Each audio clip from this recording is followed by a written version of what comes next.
Welcome to the Learning Pines YouTube. We hope this video helps. You start by gathering ID and the vehicle registration number. This saves time when you query records. Next, open the Safe City portal or app and choose the Challan lookup section. Enter the registration and any reference you have. Choose the correct city jurisdiction to narrow results. Doing this first reduces mismatches and false searches, so you get accurate entries.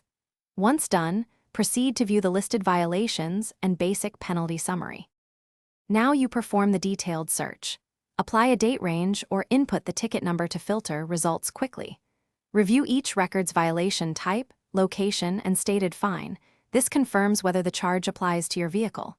If the portal shows images or officer ID, match them to be certain. If multiple entries appear, check timestamps and notes to avoid duplicate payment. Make sure to note the exact Challan ID for payment or dispute steps that follow. Finish by deciding to pay or contest the Challan. If you pay, use the secure payment option, card, wallet, or bank, and confirm the amount and transaction ID. If you dispute, follow the portal's dispute flow, attach evidence like location logs or dashcam clips, and include the Challan ID. After action, download the receipt or acknowledgement. Troubleshooting tip: if records don't load, clear cache or try another browser, then retry with the exact reg number and Challan ID. Thanks for watching. Consider subscribing if we helped you.